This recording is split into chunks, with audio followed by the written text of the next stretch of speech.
한 100번쯤 아이한테 말한 것 같은데 지켜지지 않고 뭐 방은 계속 어질러져 있고 하지 말라는 건 계속하고 그럼 이제 화가 나죠. 참고 설명해주고 인내심 갖고 하다가 나도 모르게 버럭합니다. 그리고 나면 또 마음이 아파가지고 금방 미안하다고 얘기하고 또 어르고 달래다가 다시 또 욱하고 이런 과정들을 반복하십니다. 그러면서 마음 한구석으로는 죄책감 같은 것도 올라오고 내가 정말 이래서 좋은 엄마가 될 수 있을까? 좋은 아빠가 될 수 있을까? 오늘 그러한 짐을 덜어드리는 시간을 갖도록 하겠습니다. 우리 아이의 행동 변화 어떻게 이끌어낼 수 있는지 그 대화법 한번 이야기를 나눠보겠습니다. 안녕하세요. 꿈교육 플러스 구독자 여러분 반갑습니다. 초등교육 전문가 김선호입니다. 첫 번째 사례는요. 욕구를 조절하기 어려운 아이에게 어떻게 다가가고 어떻게 접근을 해야 될지에 대한 이야기입니다. 욕구를 조절하지 못한다는 게 무엇인가? 예를 들어 이런 거예요. 자꾸 먹고 싶은 것만 먹어요. 단 것만 먹어요. 그리고 뭐 탄산 음료를 너무 많이 마신다던가 아침에 옷 입을 때마다 계속 이제 신경전을 벌여요. 오늘은 좀 추우니까 이런저런 좀 옷을 입고 갔으면 좋겠는데 난 이 옷이 좋다고 맨날 본인이 입고 싶은 옷만 입고 갑니다. 이게 자신의 욕구를 조절하기 어려운 그런 경우인데요. 단도직입적으로 말씀을 드리면 욕구 조절이 어려운 아이는 자존감도 낮습니다. 자존감에 영향을 미치는 세 가지 요소가 있어요. 하나는 자기 안정감이 있고요. 자기 효능감이 있고 자기 조절감이 있습니다. 그런데 욕구를 자제하지 못하는 아이들은 이 자기 조절감이 낮다고 보시면 돼요. 그러니까 자존감의 큰 축 세 가지가 있는데 그 중에 한 가지가 이제 부실하다는 거죠. 그러면 이 자기 조절감은 어떻게 형성되는가? 우선 자기 조절감이라는 건 내가 내 마음대로 할 수 있다라는 감각인데요. 그럼 무엇을 내 마음대로 할 수 있느냐? 나의 욕구를 내 의지대로, 내 생각대로 조절할 수 있다. 이게 자기 조절감입니다.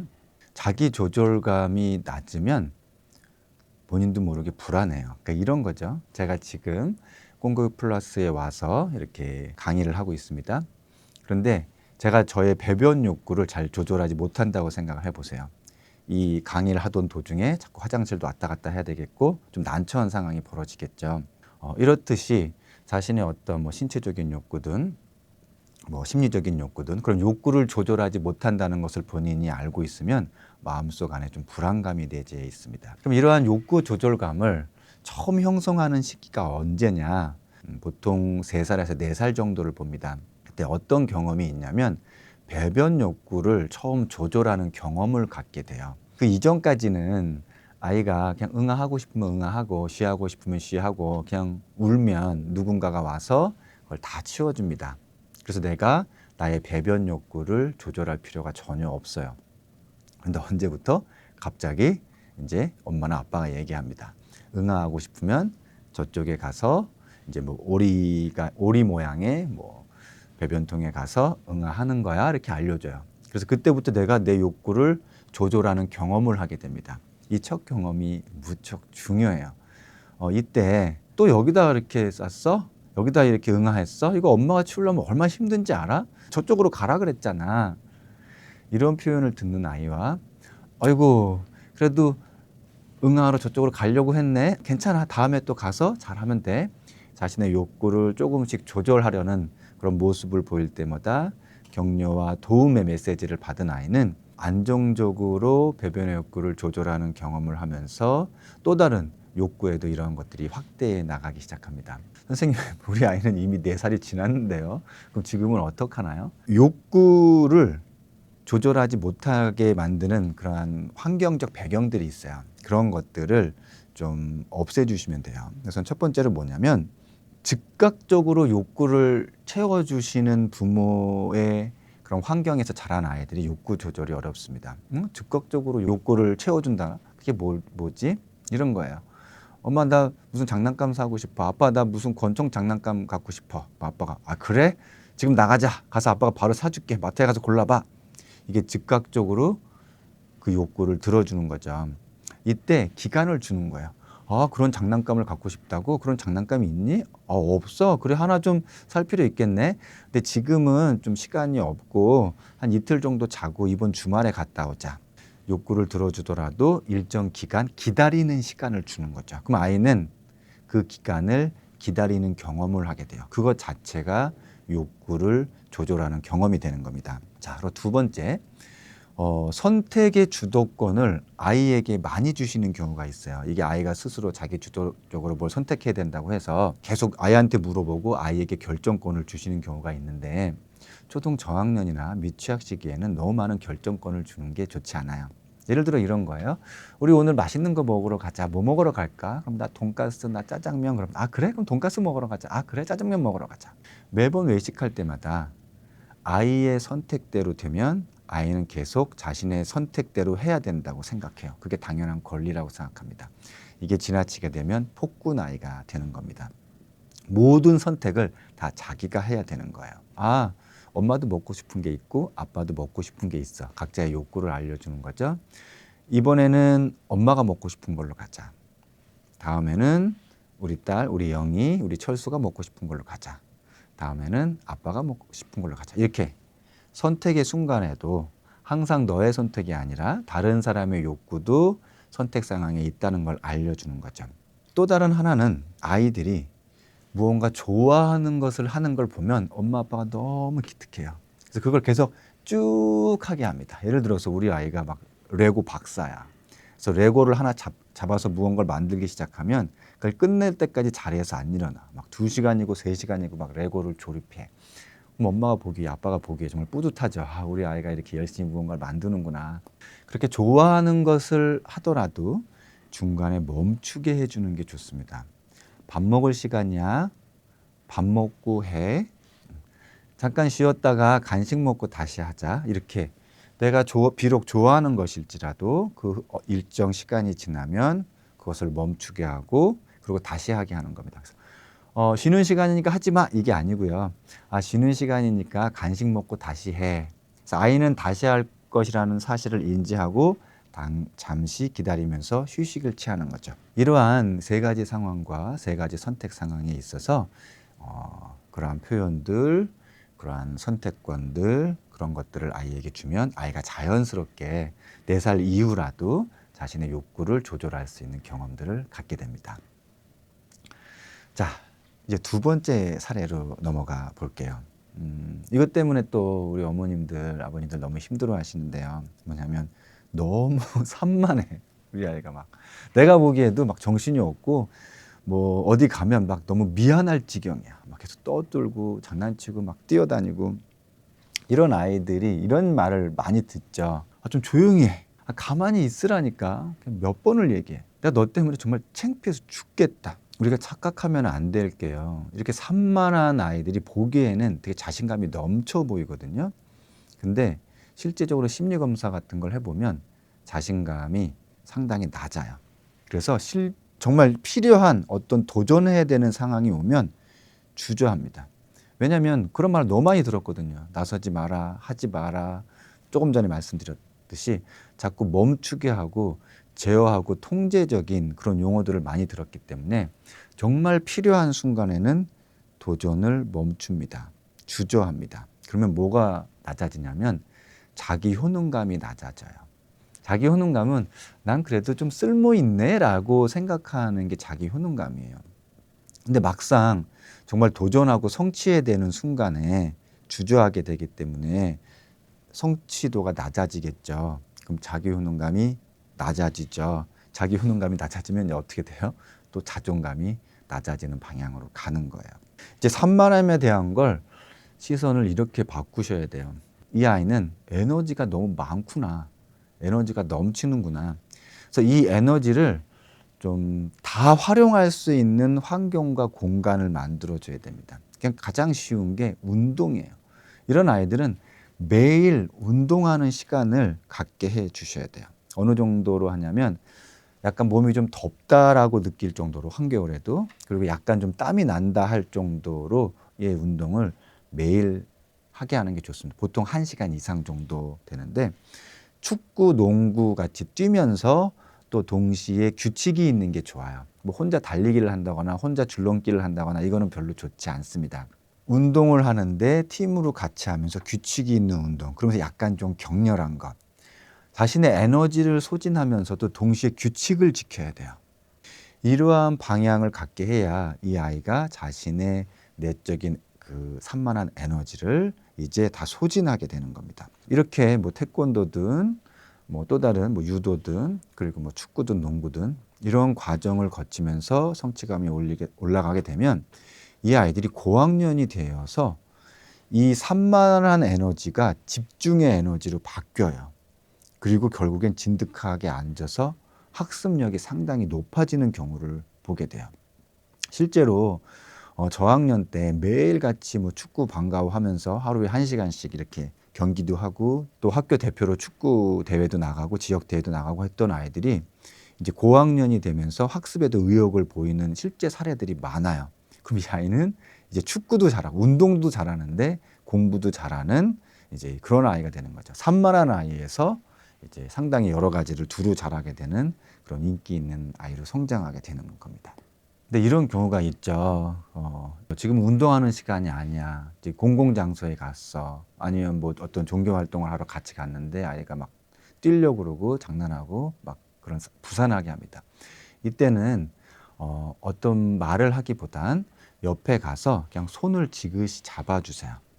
그냥 신체적인 사인을 주는 거예요. 산만한 아이들은 엄마의 말이 잘 안 들려요. 어느 때 들리냐면 하지 마! 이렇게 강조해야 그때 잠깐 움찔하는 정도예요.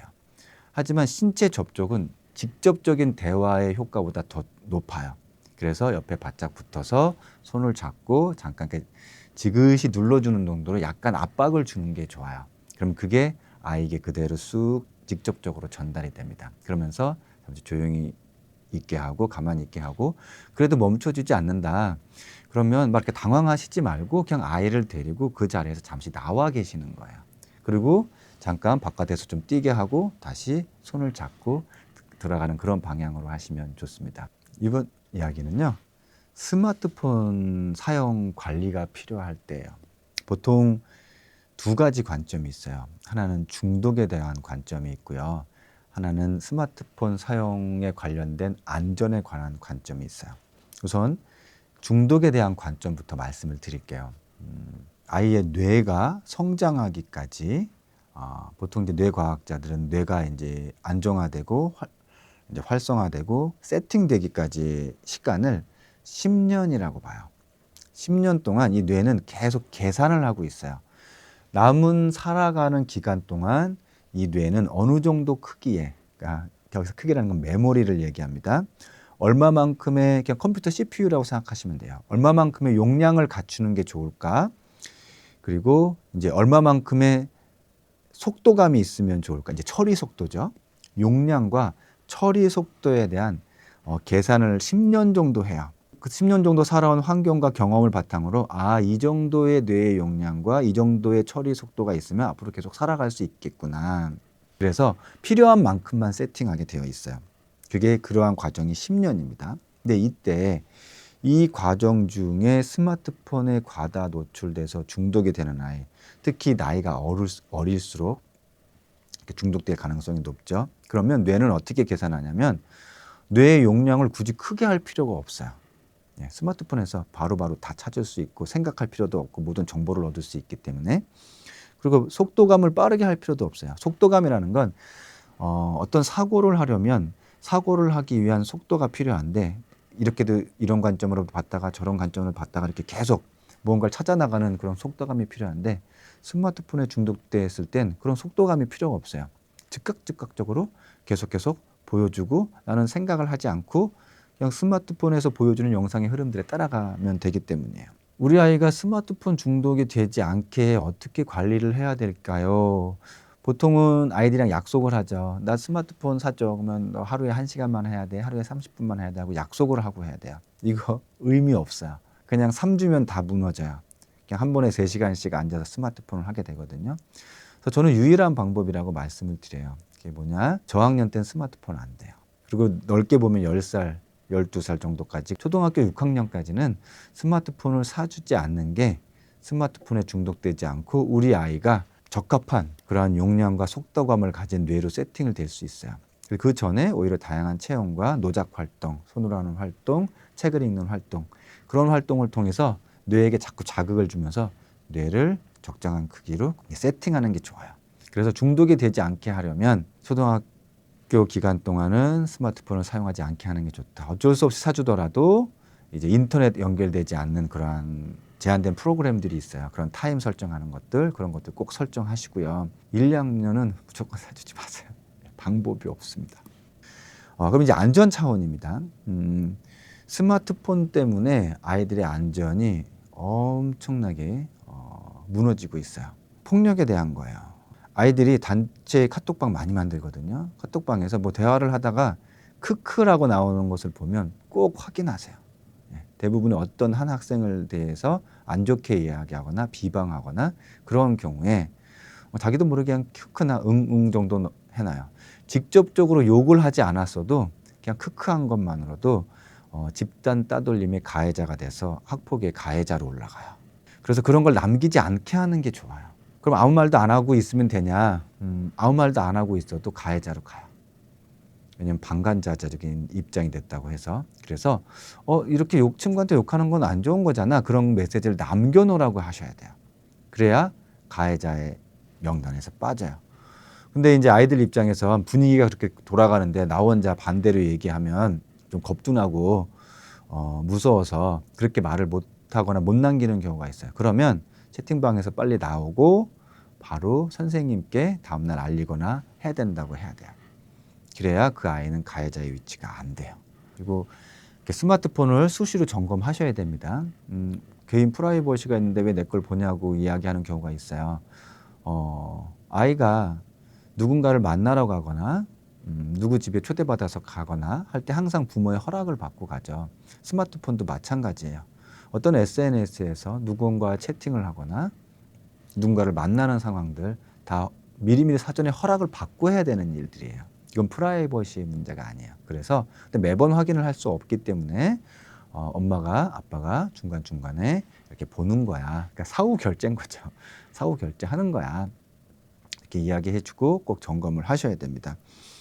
그렇지 않으면요. 아까 말씀드린 크크 2단어 올렸다고 학폭위 가해자로 불려가서 조사관 조사받고 같이 교육청 가고 그런 일들 생기고요. 그래서 꼭 안전에 관한 것도 스마트폰에서 신경 쓰셔야 될 부분입니다. 어머님들 중에 이러신 분들 있죠. 이제 내가 좀 성격이 좀 급해. 그래서 이 대화법대로 또 이 책에 나온 대화법뿐 아니라 많은 교육 전문가들이 또 심리 전문가들이 이렇게 대화해야 된다고 사례별로 이야기들이 많아요. 몇 번 한두 번 하다 보니까 이거 거짓말이네. 이게 안 되네. 물론 그런 경우들이 있습니다. 이렇게 보셔야 돼요. 한 번이라도 하는 게 그래도 더 좋다. 일단 그 마인드를 갖고 하시고요. 그리고요, 저도 사실 상당히 조심스러운 부분이 있습니다. 왜냐하면 아이의 발달 속도와 아이의 성향과 지금 우리 환경과 그런 것에 따라서 이 대화법이 안 통하는 경우가 있어요. 정말 적합한 사례에 그 상황에 맞는 아이의 경우에 이게 통하는 경우가 있거든요. 그럼 여기 대화법에 나온 대로 한다고 해도 안 돼요. 그러면 이게 뭐야? 해도 안 되는 거네? 자, 그럴 때는 어떻게 생각하냐면 내가 우리 아이를 아직 잘 못 보고 있구나라고 생각하셔야 돼요. 그러면 대화법은 그냥 연습은 하시되 바로 시도하시지 말고 우리 아이를 관찰하는 시간이 필요해요. 그래서 아이를 이해하는 과정이 필요해요. 그래서 이 순간 지금 우리 아이의 발달 상황이 어떻고 감정이 어떻고 심리가 어떻고 자존감은 어떻고 그런 것들이 파악되면 그때는 이 대화법들이 먹혀요. 그리고 나름대로 오히려 대화법을 응용하실 수도 있어요. 다른 상황에도 뭐 자존감이 낮을 때 어떻게 해야 될까요 하는 대화법이 또 다른 뭐 분노 조절 상황에도 응용될 수 있고요. 오히려 더 확장하는 과정을 거칠 수 있습니다. 그래서 성격이 급하신 건 물 한 잔 드시고 말씀하시고요. 아니면 내가 좀 여유가 있을 때 대화를 하시는 것도 좋아요. 그래서 일단 멈추지는 말고 그래도 연습하시라는 말씀. 그리고 좀 더 관찰을 하는 과정을 거치면 대화의 성공 비율이 높아질 수 있다. 그렇게 말씀드리겠습니다.